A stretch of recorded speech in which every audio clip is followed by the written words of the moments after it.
Thanks.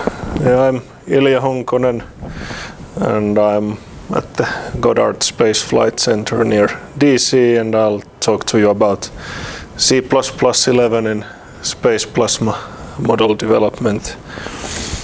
So here's the outline of the talk. So quite long introduction, and then I'll go through some of the algorithms and methods and optimizations that one really has to use when modeling space plasma. Otherwise it's not gonna finish in our lifetime. And then more kind of high level or complicated stuff, so the coupling of different models and then frameworks, and so those kind of then lead to the variadic templates, which kind of make that stuff, at least I think it makes it a lot easier. So first of all, what is plasma? So it's a fundamental state of matter, same as gas, liquid and solid. And basically plasma consists of some charged particles.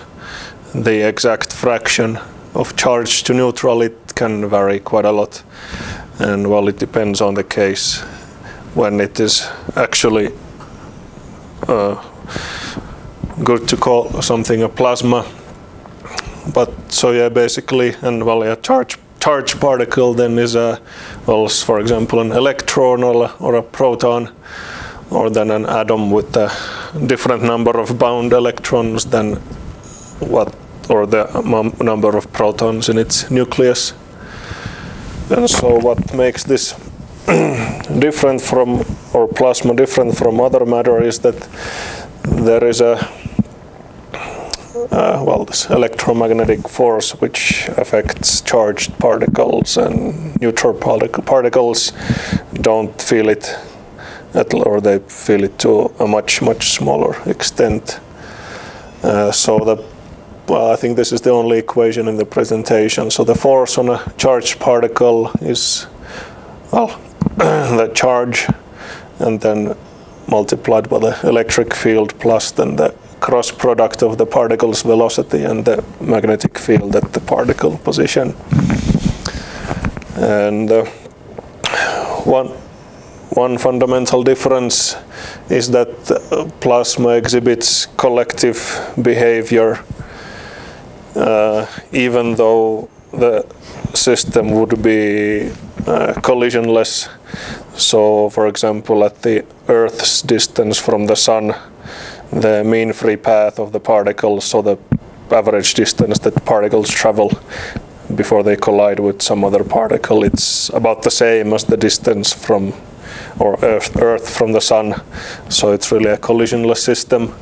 But nevertheless, there are all kinds of interactions between the waves and the particles, and also there are many types of waves instead of, for example, just the acoustic wave in neutral gas or a liquid. And even in the magnetohydrodynamic theory there are 3 different wave types, and then when you go to more complicated theories of plasma, then you get more waves also. And so then some motivation on why to study plasma. First of all, it's 5/9% of the observable universe is in the plasma state. So pretty much the only exception are like the neutral atmospheres of planets. Everything else pretty much is in the plasma state.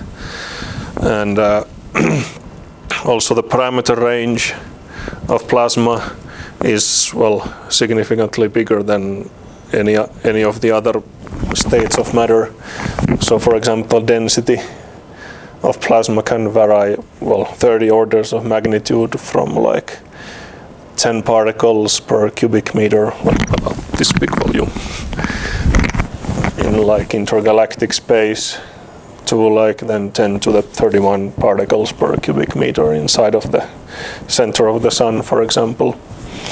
And this also holds for different other variables. So for example, the magnetic field the minimum is, well, less than a nanotesla in intergalactic space, and on the other hand it's like 10 to the 11 Tesla in well, collapsed stars, which left a neutron star, and then if it happens to have a very large magnetic field, then it can be, well, 20 orders of magnitude larger than, for example, in near Earth space or the solar wind at Earth. And also the time scales are vary quite a lot. So there is the 11-year or, well, 22-year sunspot cycle, which also affects the, well, entire heliosphere in some form. And then there is like this, well, kilohertz electron oscillations, which also play an important role in some plasma physics. And, well, yeah, the spatial scale start from like 10 meters or 1 meter for the charge separation between the protons and the electrons, and then you have like the heliosphere and like light years long, all kinds of structures. So it's a very diverse system. And so, well, it's very challenging to model from like purely physics point of view, to just understand what you're trying to model or if you're modeling it correctly. And then computational physics, there's a lot of all kinds of algorithms and optimizations and whatnot that you can apply to the problem. And also from purely computational science, at least nowadays, it's once you get away from the legacy codes, then there is more room for actual computer science also. And well, practical motivation is that there are no direct measurements outside of the solar system, and even direct measurements inside are very expensive, well, hundreds of millions of whatever monetary units you can think of. And anyway, if you launch a bunch of satellites, it's still few point measurements in a system which is millions of miles long, and so on. So the measurements are very sparse, and it can take, well, decades from initial planning to launching actually some big satellite mission. So there is also a very big lag, or can be, in the measurements. And so modeling helps to understand and even predict all kinds of, well, fundamental physics and also hazards. For example, there was a large blackout in 1989 in Canada due to a geomagnetic storm, which cut off the power from millions of people for several hours or more, I think, causing a lot of damage also, as well, if monetary damage. And more regularly, there are, well, at regular intervals, very high energy particles around the geostationary orbit, which can cause all kinds of trouble to satellites and manned missions and whatnot, communications. And, well, high energy in this case means higher than a fusion reactor, for example, or much higher. And also the exponential increase in computational power for, well, many decades has actually enabled a lot of the modeling that was, well, couldn't be even imagined few tens of years ago. And so the new bottlenecks actually starts to be like development of the models and then just making sure that they work as expected and then actually reproduce something in reality. And so then numerical modeling, well, for example, of space plasma, basically it's, well, you numerically solve one or more equations in some kind of a volume representing some physical system. It's well, up to 6 dimensions if you, for example, have a particle with position and velocity. So that's a 6-dimensional system right there. And the main point is that the analytic solution is not known or does not even exist. And so then you have to, well, have some kind of numerical approximation and then try to solve it numerically or approximate the true solution to the equations numerically, and then try to see if the equations or the solution actually represent reality. And so, well, in math, all of the equations and variables and the volume are just continuous, but for computers they have to be discretized. And actually, this has a, well, the Conway's game of life, I assume everyone here knows what that is, so I won't go into that. But basically that's a very good analogy for many of the models. So you actually, I think that's on the, yeah, next slide. So you have some volume which consists of basically cells. Well, the shape can vary, so like rectangles or hexagonal or triangular or all kinds of shapes. And then, well, the variables are just in each cell there is something stored. So whether the cell is alive, or then density, temperature, or kind of the velocity space in real space. So then there's a velocity grid in every spatial cell or stuff like that. And then the equations basically are just a collection of functions which take in the state in a cell and some distance around it, and then output the next state of some variables in the cell. And so the number of neighbors which is required, it's quite problem and dimension and independent, and also the algorithm you're using and so on. So, well, game of life is in 2 dimensions. It's 8 neighbors, for example.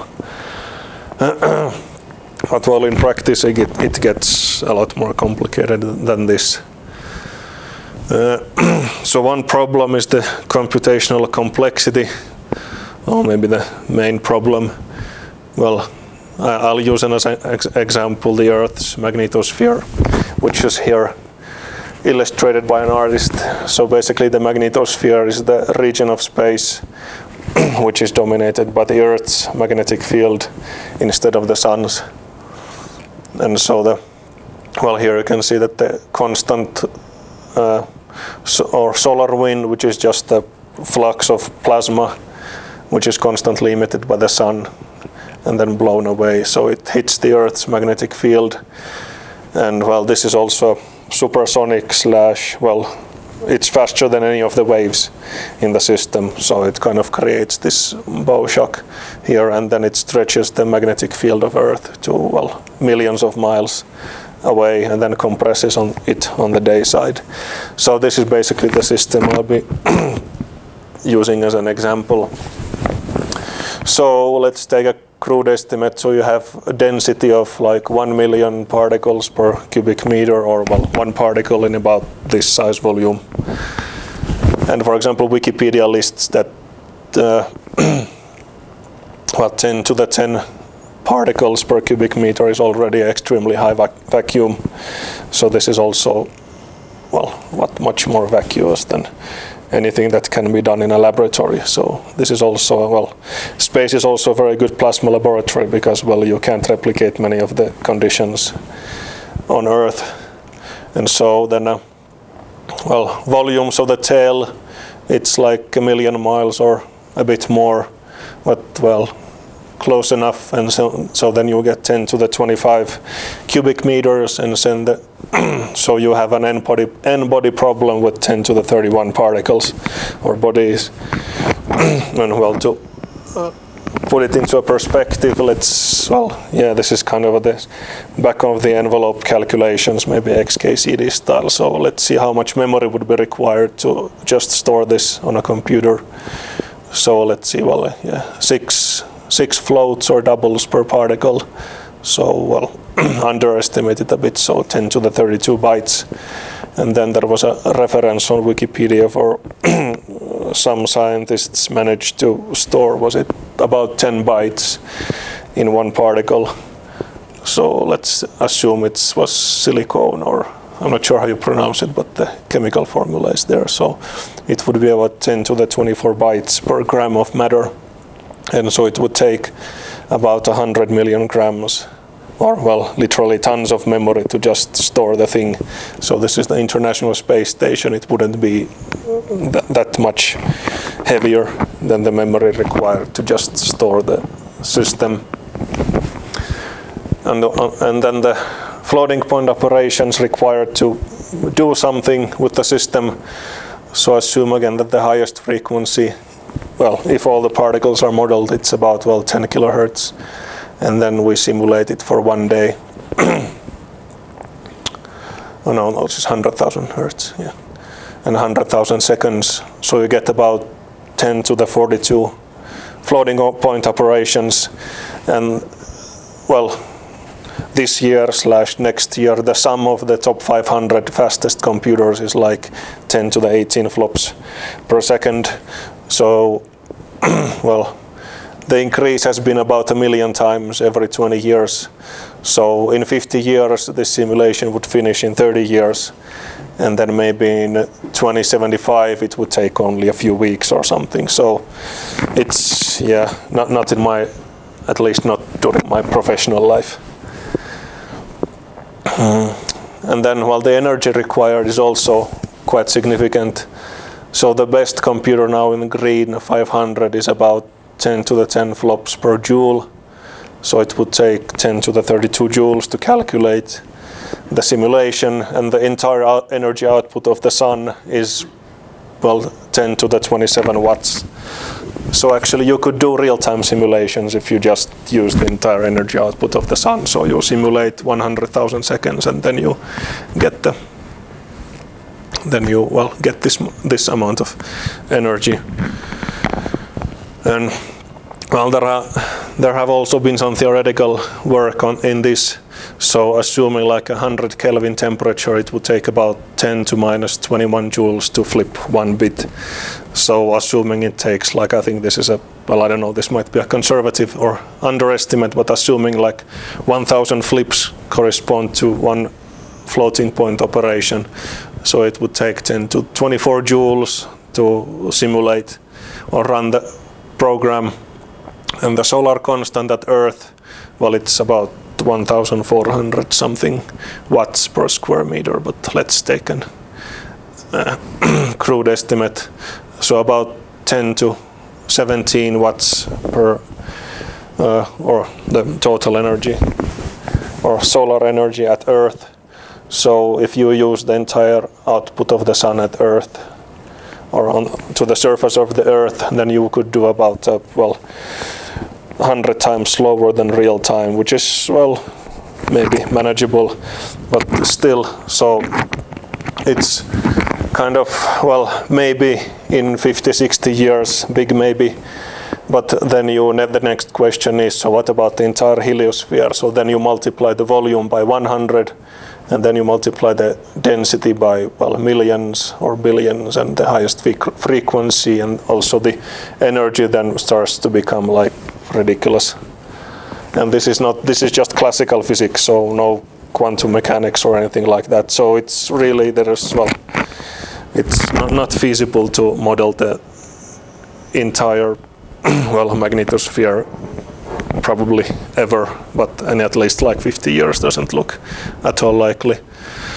So you have to use a lot of physical approximations, well, or start from them.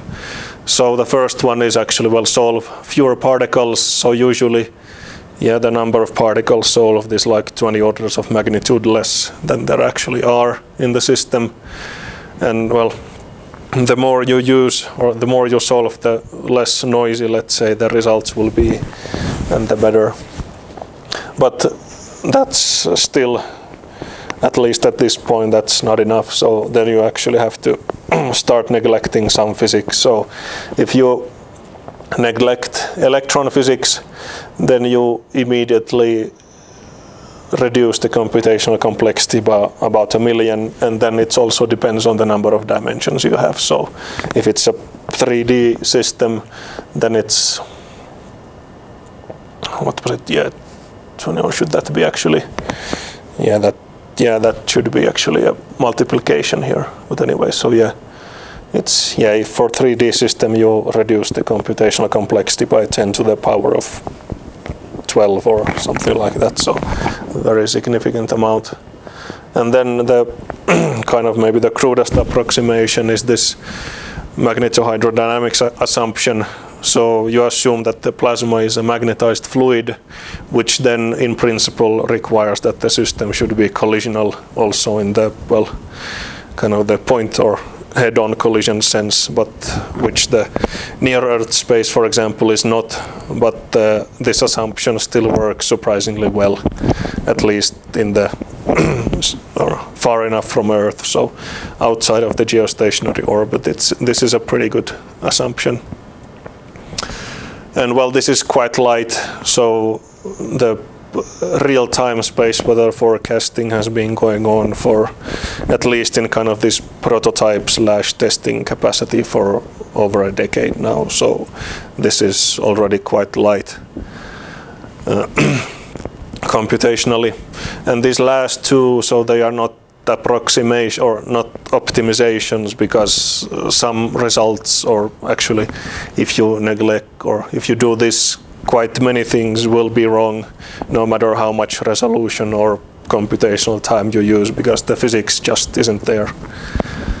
And so, well, my research is changing the physical approximation during the simulation based on, well, if something interesting happens to happen somewhere, then you could use a better approximation there. And so then these could be considered already optimizations in the sense that the physics doesn't change, but then again, you can get like a 10 orders of magnitude speed up, so I wouldn't call that an optimization, but well, that's a kind of depends on who you ask how much or which factor of speed up you should get before you stop calling it an optimization. So the first one I'll talk about is the kind of the discretization of the space or the volume. So you have some kind of a grid and then you approximate it with cells or well, vertices. Well, it's a graph basically anyway. So cells or vertices, edges, whatever. And so with very good gridding, in certain cases you can improve or reduce the number of required cells by 10 orders of magnitude, but well, that's not very well, not usually, but it's still a very important technique in many cases. And so then the kind of how you implement the grid just from a software development point of view, so well, there is always a trade-off between how easy it is to use and how much time it takes to implement it, and then yeah, those I guess are the most important ones. And so especially these fully unstructured grids, so you have just triangles or tetrahedras of basically any shape in the system, so that gets also quite complicated for the kind of writing the solvers which kind of calculate the physics then. And one which is, at least in my case, has been important is this adaptive mesh refinement. So basically you change the structure of the grid while the simulation is going on. So then you can, for example, put more resolution in interesting places depending on how the system is evolving. And so basically it looks like this. Well, this is I'll use the canonical game of life here. So here you see the glider gliding on the diagonal, and then in this case the cells are refined or coarsened randomly. So in some cases you see that there is in 2 dimensions it's 4 smaller cells, and then they disappear, and then there is one big one instead. But so basically it means that during the run some cells are refined and some are coarsened, and there's then this number of times that a cell can be refined. It can be anything from a few times to 10, and then you get this a factor of or 10 orders of magnitude difference in the number of cells if you really refine in some cases where it's necessary.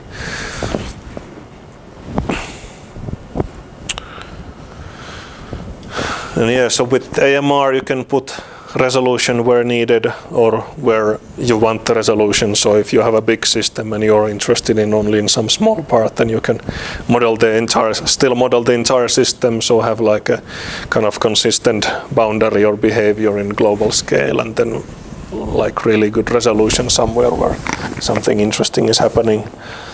There are also these grid-free methods.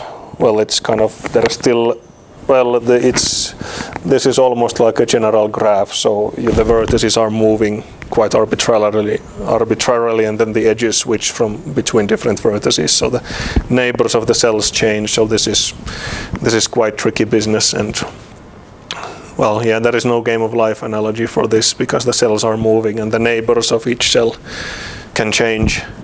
And this is best for systems when there is, well, especially if you want to resolve the movement, and then like the fine details kind of well, or if you kind of, well, yeah, it's this is, I haven't seen this used that much, although there are some situations where this is at least a very good idea. And then the solvers. So higher order solvers are, well, usually a good idea. So basically the error of the solution decreases faster if you use more cells than with a lower order solver, or then if it's a kind of a high order temporal solver or in time, then you can take longer time steps, which kind of, well, reduce the time to solution, but these are, or then, well, increase the amount of data you have to gather from around the cell to calculate the new state. And well, these are also, well, mathematically these can be also tricky to design, and then the implementation can also be difficult, especially with adaptive mesh refinement. Then another class are the implicit solvers. So basically the next time step appears on both sides of the assignment operation, so to say. So then you have to use some kind of an iterative solver to kind of maybe converge to some good solution. So these can also be very tricky to at least make to work, but then when they do, they can increase the time step by a factor of 1,000, and so then the time to solution can decrease substantially. Another class is this substepping. So especially in systems where the kind of the maximum time step you can take just from a mathematics point of view is limited by something, so it can vary quite a lot in the different parts of the system. So then you take the local maximum time step everywhere, and then you use some kind of a higher level synchronization to kind of have the whole thing still work. So these can also, especially, well, these can also reduce the diffusion or make kind of the interesting boundaries sharper and stuff like that. But that's also additional work away from physics. Now, well, yeah, so then this concurrency business. First I'll talk about distributed memory concurrency. So basically what happens is that, well, process 2 has these cells, process 1 has these cells, and then they have a copy of the other process's cells, which is then updated after every time step. So basically the new solution is calculated, then these cells are copied here and these cells are copied here, and then you can calculate the next solution. And so yeah, this is basically what happens. And so then the details, again, they depend a lot on the problem and the method of solution of the problem. For example, the distance from which you have to copy the data depends on the solver and also order of the solver. So higher order solvers, usually they require a longer distance to copy from. So this increases communication, which might affect scalability or might not. And then also how frequently the data has to be copied. That also depends on the solver and also the problem. And for example, if there are these higher order temporal solvers, they can take several sub-steps. Or if you're, and if you have several models which have a different time-stepping strategy, then yeah, you have to be careful to send the right data, but try to not to send too much so that the simulation still works quickly. And so in distributed memory programming, at least for high-performance computing, the message passing interface is pretty much the standard and has been now for like 20 years. And so the API is quite simple. So you have a buffer, and then you send from it or receive to it a type or a number of types, and from a certain process. And note that both the sender and the receiver must know the amount of data that is being sent. So, as far as I guess message passing goes, this is quite low level, but this at least it works fast. And at the best, depending, if you have a large enough supercomputer, you can get like a factor of 10,000 speed up compared to any one PC or even a pretty big server. So it's like you can use like hundreds of thousands of cores on the largest machines. But this depends on, or you have to use scalable algorithms, and also overlapping computational communication is always a good idea. But so this speed up I wouldn't call an optimization, but then there are also other ones. So shared memory, it's like a factor of, I don't know, 1,000 times less speed up than from the previous one. So this might be an optimization. And especially if you implement the distributed memory parallel program, then the speed up you can get on a single PC with threading it's not that much larger anymore. Because MPI can also be optimized for shared memory systems. And OpenMP has been the usual, or maybe the one quite popular way to do this, and now the C++11 is also looking quite good for this work. And shared memory concurrency is becoming more and more important as the core counts increase. But the Xeon Phi, I guess, is the first one where at least the vendor is saying that you really can't do this with MPI. You have to use threading. But this shared memory concurrency, game of life example. So you have one equation, and then you have one variable. Basically, it's in the equation, and then you have to have another one in practice to record the number of live neighbors before you can update the next state. So you have two variables. So pretty much the simulation then goes, each cell calculates the number of live neighbors, and then before each cell sets the new state, they have to wait that the neighbors have also calculated the number of live neighbors. And so OpenMP is pretty much designed for this type of stuff. So you just put some pragmas, so then this is parallel, and then this is parallel. But you have to wait that all of this is calculated before you can move on to this. So for simple programs, OpenMP can work extremely well in the best case. But then there are more complicated programs. So you have, first of all, you have n equations, then each of them has several variables, and then the data dependency between different cells is not symmetric. So for example, the adaptive mesh refinement, the smaller cells, they don't need the data from as far away as the big cells and stuff like that. And also depending on which solver or which implementation of a solver you're using, the distance from which you have to wait the data also is different. and also the time steps between different models or equation sets can be different, and also the number of iterations for each step can change, and also the number of floating point operations can be quite different. And so for this type of a system, OpenMP is not really suitable. It's, well, you can't really do this efficiently with just pragmas.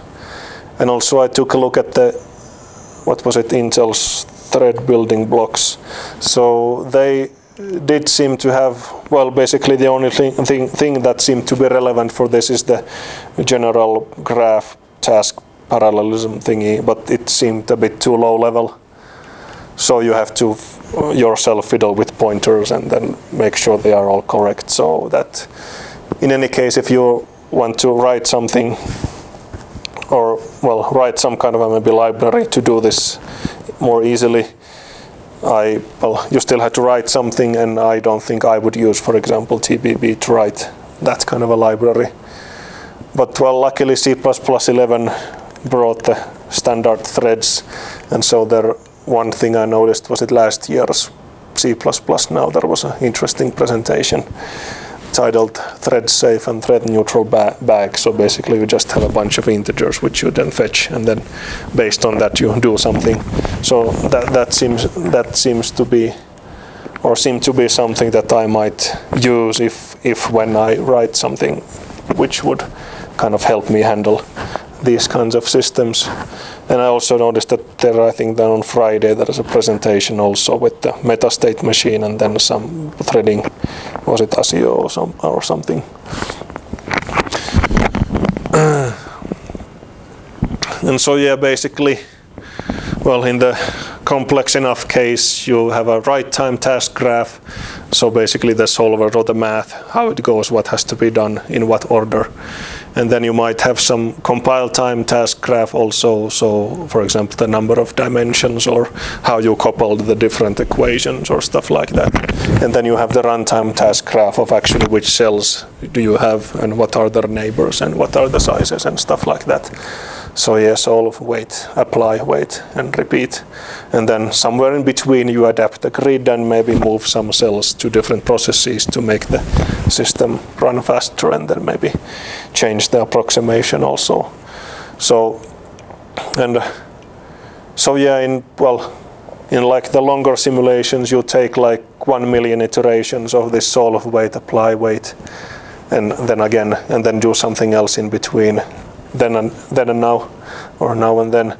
And so one thing is that you can't really constantly recreate the task graph after each iteration. It has to kind of stay there and you just go through it again and again.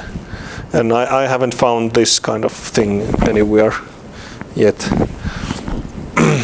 And also like these first two, they are very likely, I don't think these are actually premature optimization, because if you leave all of this to runtime, then it will be, well, too slow. That would be my guess.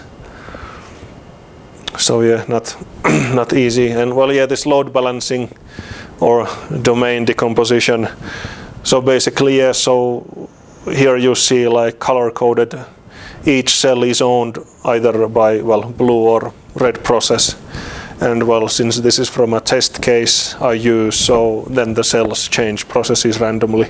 So in order to get a fast solution, you wouldn't use this kind of load balancing, but this is just an example, and this is very good for testing.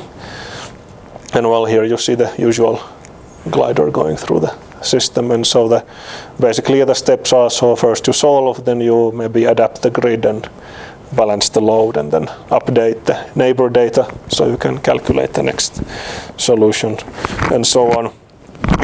So what can make this difficult is that, first of all, the size of the cells can vary by a factor of 1000.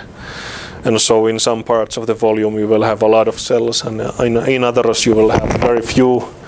And also the number of sub-steps in each cell that you have to take to solve the next kind of big step, it also can vary by a factor of 1000. And then also the number of floating point operations you have to do for each iteration of each sub-step of each cell.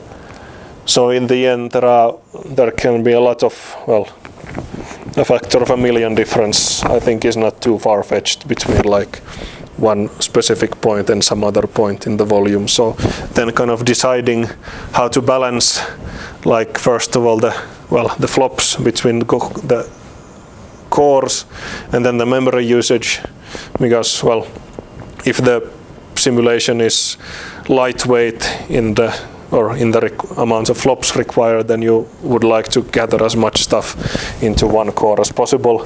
But then, well, so then the memory also becomes a problem.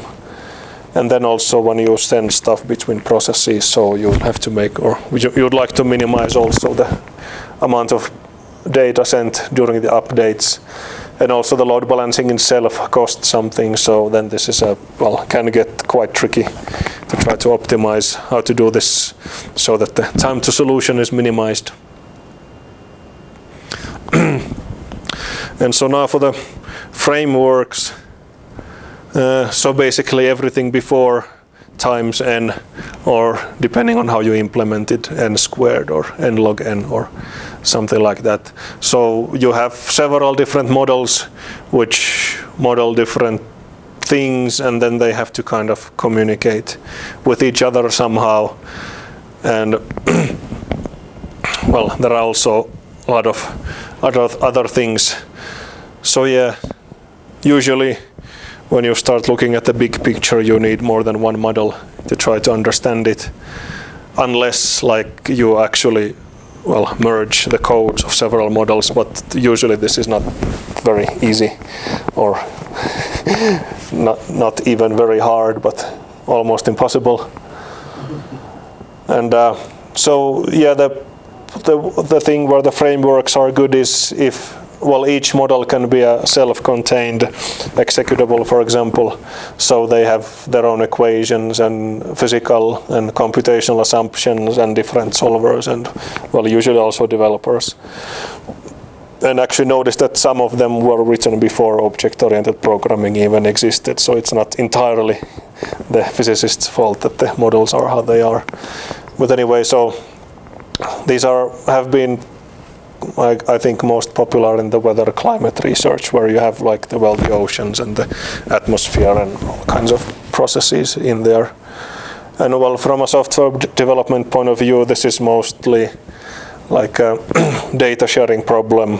So you have to you have to make the data from one model available to the other one in some hopefully easy way, so that they can do their thing. And so the good thing about the kind of frameworks which have been written on top of the separate models is that you don't have to really modify the separate models a lot. So basically, well, in the best case, you only have to write some additional functions which kind of convert the internal data into some intermediate format so it can be digested by the other model. And also the different models, they don't need as many features, so you can emulate many of the features I discussed previously with just the framework, then taking care of the nasty details, and so the model itself doesn't have to be modified at least that much. And also in some cases separate executables are also an advantage, or to be able to use separate executables for different parts of the model. And one thing that these frameworks also do is they interpolate the data. So you have different grids in different models, and maybe one is spherical and the other one is Cartesian and stuff like that. So then the frameworks usually also interpolate data. And these are, I guess, best maybe for coupling like write-only codes, which kind of no one can no longer understand, or the guy who originally wrote them is now retired or something like that. So it's kind of just touch the components as little as possible and then write all the required stuff on top. But well, there are also drawbacks. So well, first of all, it's another or an additional layer of indirection which could be done without, or might be nice to be able to do without. And also like this type checking by the compiler. So, well, you have to just be more careful when doing that. And also they require this intermediate representation of the data, so at least one extra copy has to be made. And also the conversion to and from the intermediate format, it's, well, both models convert to the same format and from the same format, so basically you have the same code in two different places, so that also can, well, an additional place for bugs. And in some cases, for example, if the simulation heavily uses global variables, so you can't even have like two copies of the same program running on the same process. So then, at least in that case, you need one extra transfer whenever you want to couple two models. And well, I think most of these can be avoided with C++11. So now, yeah, let's see. Some motivation for that. Well, yeah, generic programming, and also the nice thing about templates is that they are compile time, so you don't get any runtime overhead from them. And from what I have seen now, which I'll discuss a bit later or next, is that it's actually possible to write models separately and then just combine them without modifying any existing code at all, which I don't think is possible, for example, in Fortran or plain C. And so in this case, well, all of the previous testing and verification and validation you did for all of the separate components is still valid. So if you haven't modified them, so, well, yeah, kind of by definition. So when you want to couple something, you only write new code, and so then you also only have to kind of test that part separately. And then, well, the whole thing usually to see if the physics is correct and stuff like that. And also, at the best, you don't have to transfer anything extra, or you don't have to copy any extra stuff anywhere. So it's can be also nice for performance point of view. And so I don't know if this is actually enabled by the variadic templates, but at least they made this easy enough so that even I could do it. I took a look at the Boost MPL, but I couldn't see how I could have done this with just MPL, so I don't know. Someone more knowledgeable might have been able to do, but I couldn't, so C++11 helped. So, okay, well, you probably know the variadic templates anyway, so, but one thing that I'd like to emphasize is that you don't decide the functionality when you write the code, but when you compile it. So at least in kind of numerical modeling, this is an important distinction in some cases. So again, yeah, so the solvers, just to remind you, so they take some data and then output the next state, and then the grid is the, well, discrete version of the volume, and it can also handle like the iteration over the neighbors and then transferring data between processes and stuff like that. And so the cell basically then it just stores all of the variables which are used by the model in the same volume, in the same place or unit. And actually this is a very powerful abstraction with the variadic templates, as I'll hopefully show. So the thing that I've been working, or will try to submit a publication about this, well, if not this month, then hopefully next month. So basically each variable is a template parameter which is just given to the cell class. And then the variables themselves only define the type of the data that will be used.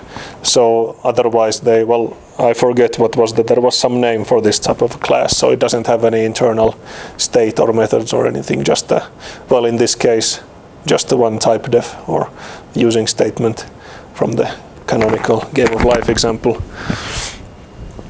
And so the kind of the serial implementation is almost trivial. So kind of last to or first to last. So in the last variable, then you just have some member which reserves the memory, and then operator provides access to it, and that's it. And for the variadic template case, then you reserve data for the first variable and then kind of inherit from the rest.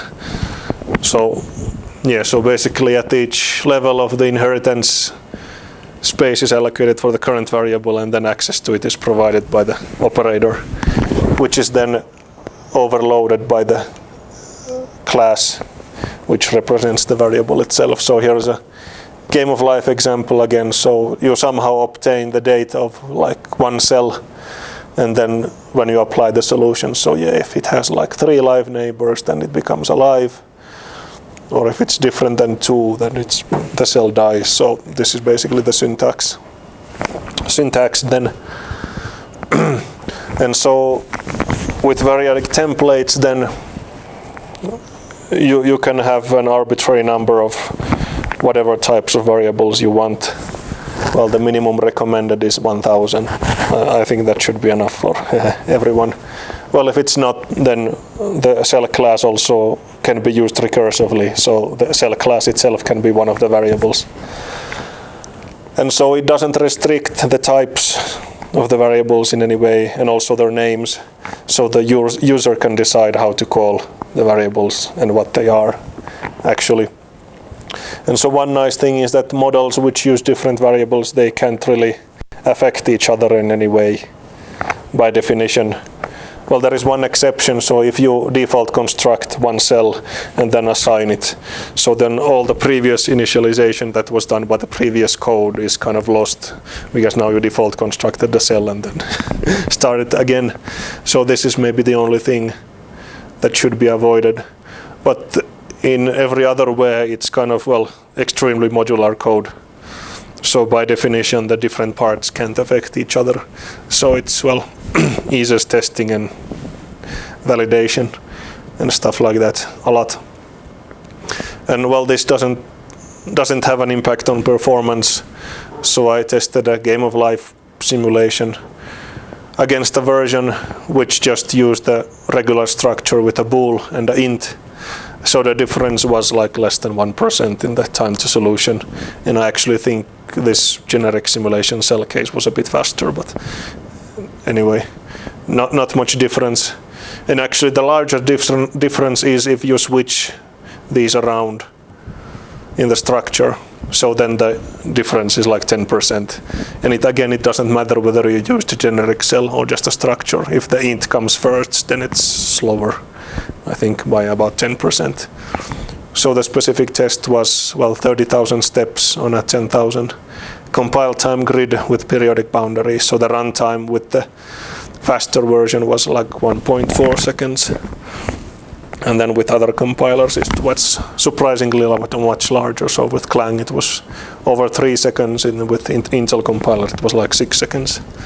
Which, well, yeah, I don't understand, but usually I use GCC anyway, so not a problem. And also now the solvers. So if you also give the variables that you want to use as template arguments to the solvers, then this allows you to actually copy paste the code from different models into like a new CPP file, and then it will, well, should just work if you do it properly. So instead of like, well, what was it, a few slides ago, so you had the specific name that the user had for the variables. So instead of that, in the solver itself, you just have some arbitrary type that you then give to the cell class, and then the user who calls uses the solver, then just decides which variables to give here, which will then be used by the solver. And in this way, now the solvers also, they don't restrict the variables that should be used, and also their names in any way. So code can be reused very easily. And so then in the main program, so this is how you call the generic cell. So you just give it a bunch of variables as a template parameter. And then in the solvers themselves, then yeah, you tell it which variables to use for each solver.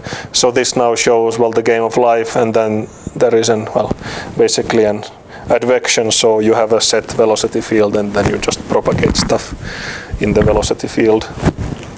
But yeah, regardless of what each of these does, if they use different variables, so then they don't affect each other in any way, and so that can then kind of the coupling business you can do explicitly elsewhere. So large parts of the main function are actually identical between variables.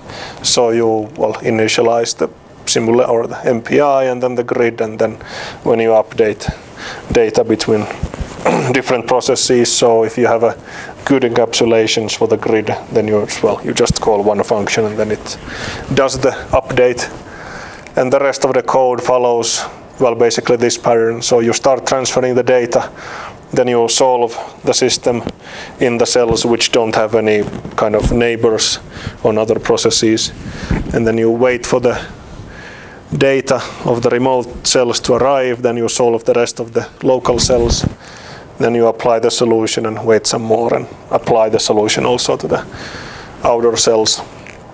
And so all of this it's basically the same for each different model. And so then this code can be just copy-pasted from separate main programs into the combined one.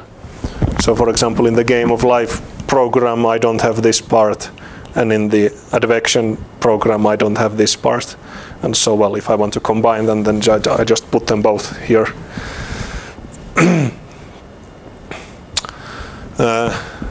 And yeah, so if they have been written properly, then you can just copy-paste stuff and it will just work. So yeah, no additional work needed.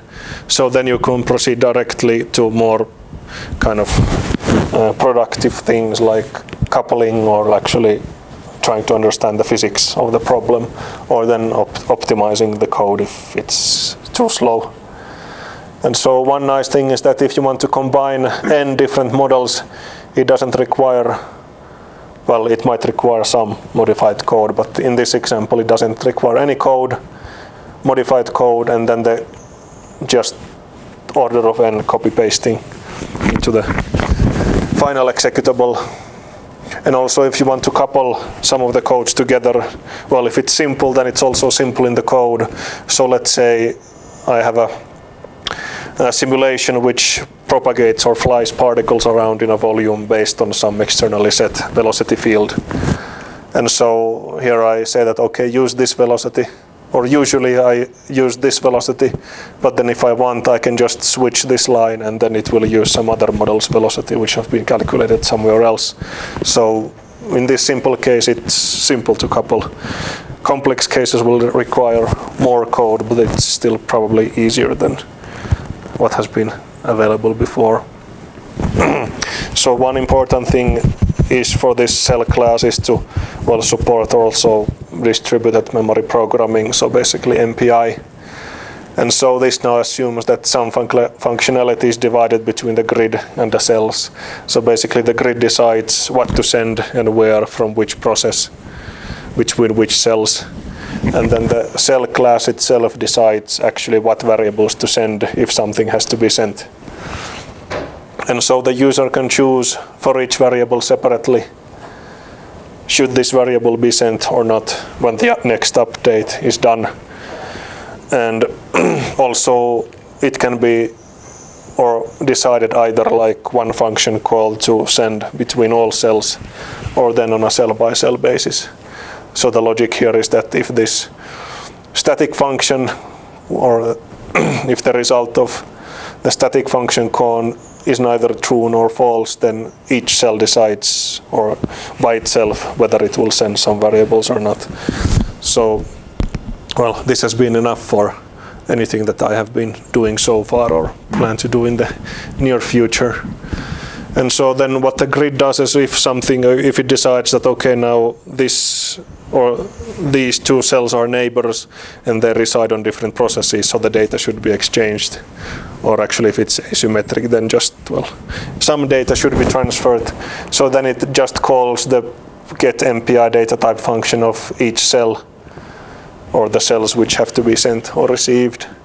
and then the cell returns the required information based on which variables the user wants to transfer. And so this is basically the MPI API. So there is some buffer and then some data type, and then some number of these data types are sent from address starting here. And so this required a bit or more complex logic, because the serial version is almost trivial. It's like, I don't know, 10, 20 lines of code, but this requires maybe 100 or few hundred more. So basically, this is the public function. This is called by the, whoever wants to send the data. And then this just dispatches to the implementation, which is on the next slide. So basically, this function fills up an array of the addresses and counts and types of each of the variable. And so if this, or if this current variable is to be transferred, then it fills up the current index with the required information, and then increments the index by once the current position is already filled, and then it calls the same implementation but in the inherited version of the cell now for the rest of the variables. So basically all of these are iterated at compile time through, and then at runtime decided then if these are added to the final transfer info or not. And so I suspect that this part could have been also done by MPL, but I couldn't figure out how. It just kind of was easier with these variadic templates, at least. And also the performance impact is, not measurable, at least in this simple game of life tests. Especially, initially the arrays which collect this information, initially they were vectors, and so then each recursive iteration pushed back some more info, and actually pushed back some more info. So that was actually quite slow. But now I switched to standard array, so then their size is decided at compile time, so then that's fast. And so some things that I'd still like to add. I think, this seems a bit tricky. So previously I had the bracket operator to return a reference to one cell or one variable's data. So what would be nice would be if a user could give several variables, and then the operator or this operator would return a reference to all of them. But I don't know. At least I couldn't make this work with a little effort, because, first of all, the return type, let's see, it's the requested variables, and then you have to return a tuple of, these, and then you have to fill it up somehow. So, I don't know, this seemed a bit tricky to do, actually. I suspect that it's possible, but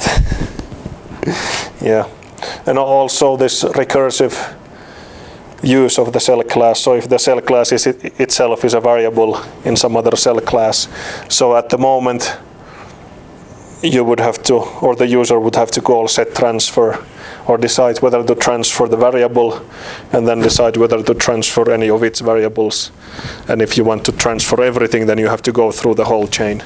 So that's a bit tedious. So this is one thing that it would be nice to be able to just call one function and then have it do, or if the variable happens to have other variables inside, then all of those would also be transferred recursively. So right. So to conclude, space plasma is very complex from just the physics point of view, but also from the computational point of view. So so computational modeling is essential in many cases. So there has been a lot of theoretical mathematical work, but for example, space weather prediction and stuff like that, you can't really do that analytically. So you have to have a computational model for that. And so due to the complexity, all kinds of approximations are mandatory, pretty much.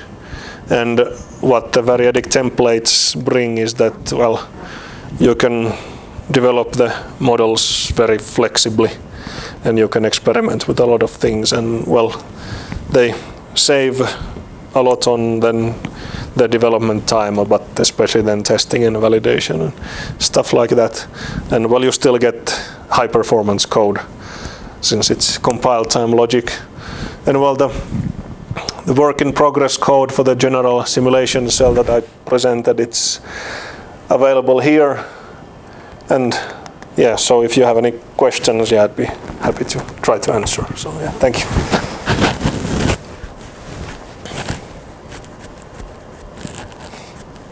Yeah. MPI comes with two sets of functions, that ones are synchronous and ones are asynchronous. This is not a question, more like a comment, or whatever you say. Have you had the chance to experiment with synchronous MPI calls with new C++11 thread libraries combined? Yeah, so the question was that the MPI library also comes with synchronous and asynchronous calls, and have I had time to experiment with the synchronous API of MPI using the threading facilities of the C++11. I have no idea and which one's more. Yeah, I have not. But actually, probably the nastiest thing about that is that in practice, MPI doesn't support threading. So at least the last I checked, which was well last year, none of the implementations were really thread safe. So basically so basically it's, well, at least you can as long as you use one thread to call MPI functions, then you should be okay. But in some cases you even have to have only the same thread calling the functions always. So yeah, I would leave the threading stuff to C++.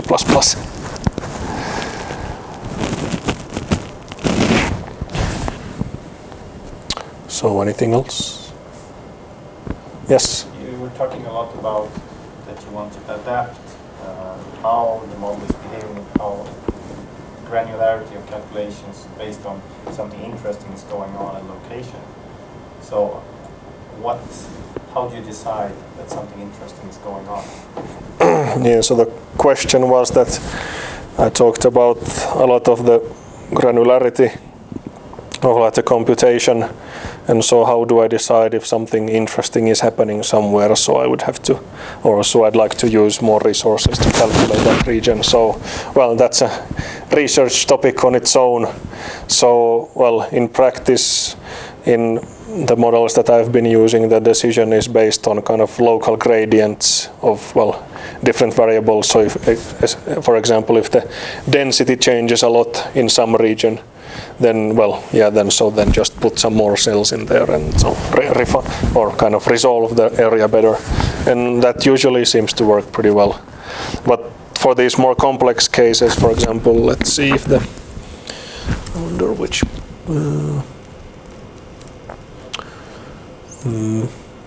yeah, so for example here, then if kind of switching between this fluid approach and then just the ion approach where you follow single ion or, well, ion trajectories, this is still an open research question, which hopefully I will be able to address in some, or to some extent, this year.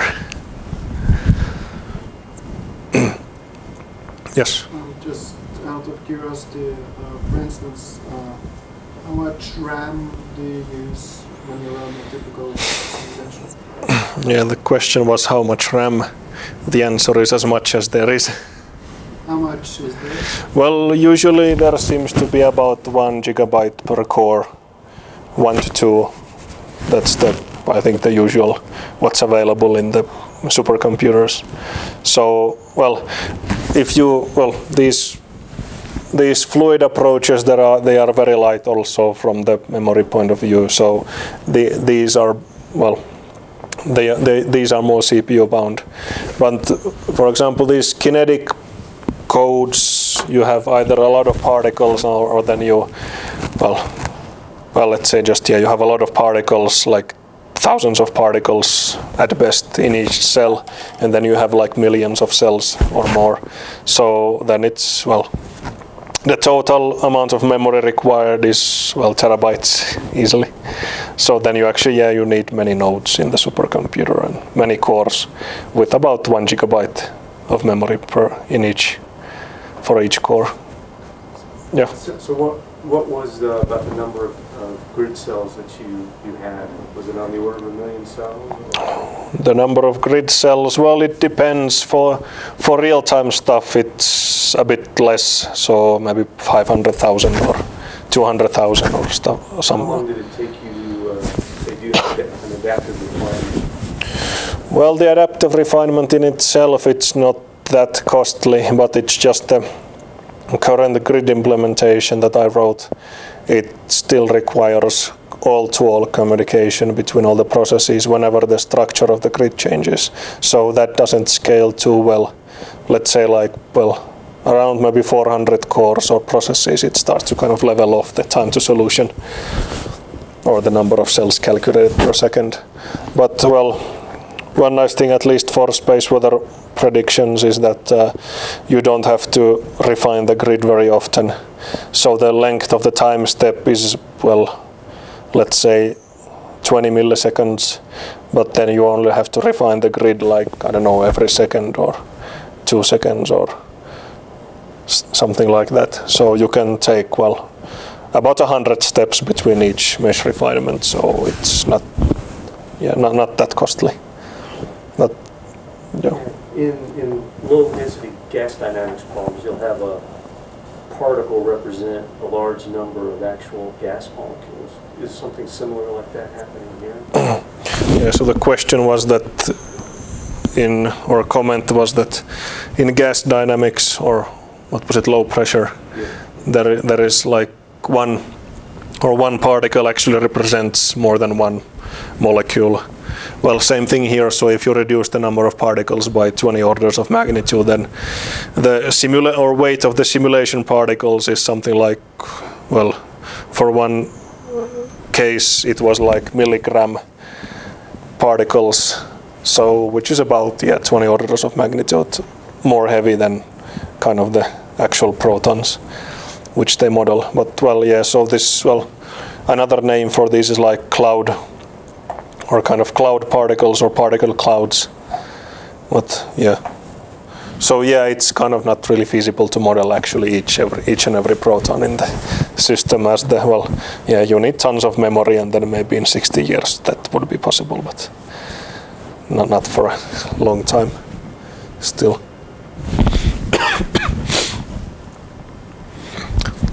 So, any other comments, questions?